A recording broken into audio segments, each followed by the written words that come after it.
से तो ग्रामीण लगते हैं, गांव के रहने वाले। भाषा इनकी इतनी चुटीली दिखी हमें। इन्होंने पत्रिकाओं में लिखा कि राजे और महाराजाओं का मिलन। दो शक्तियां होती हैं, एक को अध्यात्म शक्ति कहते हैं और दूसरे को समाज की शक्ति कहते हैं, शासन की शक्ति कहते हैं। यानी राम और वशिष्ठ, कृष्ण और संदीपन, ये हमेशा हमारे समाज में भारतीय संस्कृति के दो अंग रहे।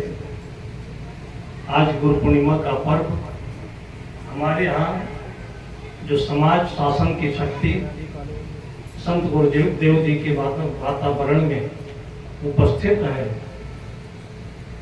डीएम साहब, साथ में आपके मैनपुरी के एसडीएम साहब और प्रशासन के अन्य अधिकारीगण, आज हम याद करें कि गुरुदेव के दरबार में पहुंचे हैं। ये गुरु पूर्णिमा मनाने का जो आरंभ है, कहते हैं कि व्यास, वशिष्ठ, विश्वामित्र, वाल्मीकि महर्षि, इन सबके युग से हुआ है।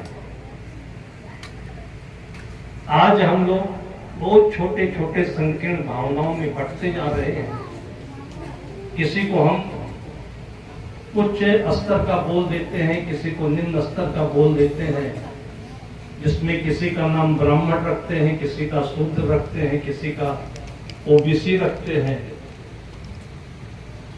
जो कि पहले कभी शायद नहीं रहा होगा। जिन महापुरुषों के नाम से परंपरा चली है, उन वाल्मीकि को आज हम सिरमौर महर्षि वाल्मीकि कहते हैं, शूद्र या ओबीसी नहीं कहते हैं। हमारे भारतीय समाज में वाल्मीकि को महान तपस्वी के रूप में माना जाता है। वो विद्वान भी थे, तपस्वी भी थे, संत भी थे। ऐसे ही व्यास मुनि भी, वो चाहे जिस परिवार के रहे हों, लेकिन उनको हम एक विद्वान महापुरुष के रूप में, गुरु के रूप में, सबसे पहले गुरु के रूप में व्यास को माना जाता है। गुरु रविदास को हम मानते हैं, मेवाड़ की मीरा महारानी, जिन्होंने वहां से हजारों किलोमीटर चल करके वाराणसी में, आज जो हम लोग अपने आप को दलित के रूप में, शूद्र के रूप में, ब्राह्मण के रूप में, ओबीसी के रूप में बांटते जा रहे हैं, इस विकारों से, इस मन के क्षुद्र भावनाओं से ऊपर उठ करके केवल दो रूप में आए, जिसको स्वामी और सेवक कहते हैं, गुरु और शिष्य कहते हैं। और इन दोनों का उतना ही आदर है, उतना ही सम्मान है। इसलिए पूरी मानव जात सद्गुरु कबीर साहब के रूप में कि मानुष तेरा गुण बड़ा, मांस न आवे काज, हार न होते आवरण, त्वचा न बाजन बाज। ये गुरु का दिया हुआ जो ज्ञान है, जो ग्रहण करता है, वही वेद पाठी है, वही ब्राह्मण होता है। हमारे ऋषियों ने कहा कि जन्मना जायते ब्राह्मण, जन्मना जायते शूद्र। जन्म के समय सभी शूद्र होते हैं। शूद्र का मतलब होता है कि सधन उद्र, उदर का मतलब होता है पेट, भूख। जिसके पास में केवल भूख हो, केवल पेट का काम हो, वो बच्चा होता है। उसको कोई मनोविकार नहीं, कोई सोना नहीं, अंगूठी नहीं, हार नहीं, कोई पद नहीं, केवल पेट में थोड़ा सा भोजन चला जाए, माँ का दूध पहुंच जाए, परम आनंदित हो जाता है। जन्मना जायते शूद्र, संस्कारात द्विज उच्चते। जब बच्चा थोड़ा सा बड़ा होता है, तो फिर उसको कपड़ा भी चाहिए, थोड़ी जिम्मेदारी भी चाहिए, कुछ संस्कार भी चाहिए, ज्ञान भी चाहिए। उसके लिए जब उसको विद्यालय में प्रवेश कराने के लिए एक संस्कार दिया जाता है, तो उसका दूसरा जन्म होता है, उसको द्विज कहते हैं। वेद पठनात् भवेत् विप्रः। फिर आगे पढ़ करके, जैसे प्राइमरी से मिडिल में बच्चा प्रवेश करता है, तो थोड़ा संस्कार पाने के बाद में उस जमाने के जो ग्रंथ होते थे, वेद होते थे, उसको जो पढ़ने लगता है, वो विप्र कहलाता है।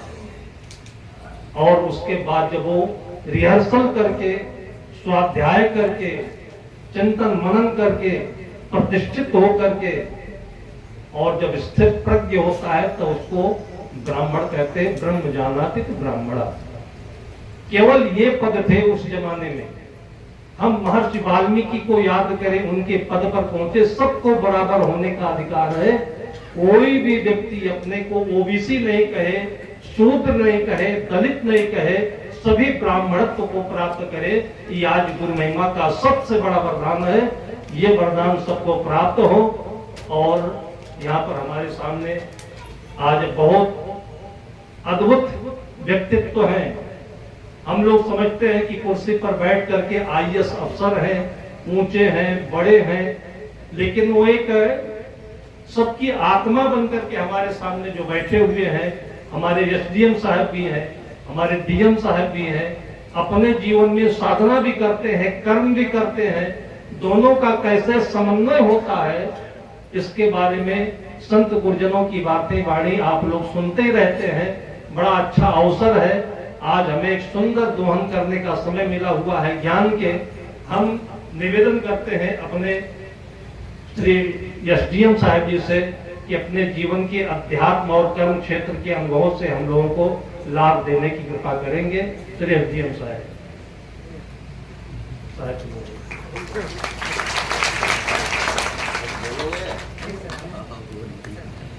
जब एसडीएम साहब अपने कर्तव्य पालन में निष्ठा रखते हैं और उनके कुछ अधिकारी हमारे माननीय श्री डीएम साहब, उनके माता पिता को हम सब धन्यवाद देते हैं, नमन देते हैं कि जिनके पुण्य प्रताप से 9 वर्ष की अवस्था में, उनके बाबा की प्रेरणा से 9 वर्ष की अवस्था में अपने घर पर आए हुए स्वामी जी से उन्होंने बल करके, हट करके और दीक्षा ग्रहण करके इस मार्ग में आए हुए हैं।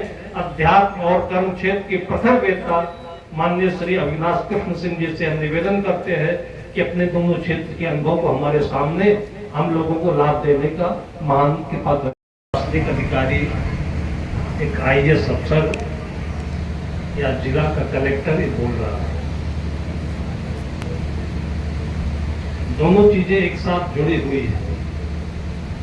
ये जीवन का सच्चा रूप है, स्वार्थ प्लस परमार्थ।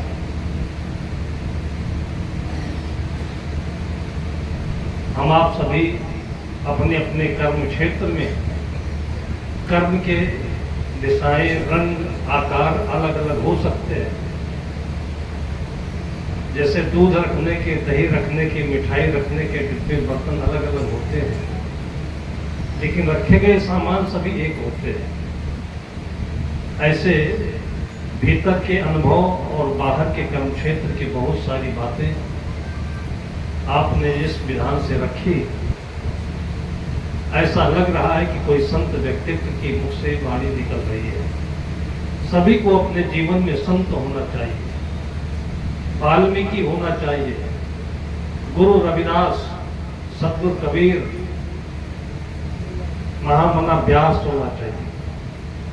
आज के इस कुटिल युग में, विषाक्त वातावरण में, रात दिन जहां पर यह चर्चा हो रही कि हम नीच हैं, दलित हैं, इस जाति के हैं, इस कैटेगरी के हैं, ये बहुत बड़ा हमारे मन का विषय है। जब तक इन शब्दों में हम फंसे रहेंगे तब तक हम कहीं पहुंच जाए, कुछ भी पालें, लेकिन वो चीज नहीं मिल सकती जो અહીં बैठ करके अभी आप लोगों ने एक कलेक्टर के रूप में, डीएम के रूप में, प्रशासनिक अधिकारी के रूप में सरल भाषा में अपने जीवन को अनुभव से मिलाते हुए आप लोगों के सामने रखी। हम उनके लिए बहुत बहुत धन्यवाद प्रस्तुत करते हैं कि गुरु पूर्णिमा के पावन अवसर पर पूरे जिले को देख करके भी, संभालते हुए भी अपना अमूल्य अवसर निकाल करके यहाँ आए। आपको, आपके साथ आए हुए सभी अधिकारी गण को संत महापुरुषों की तरफ से बहुत बहुत धन्यवाद।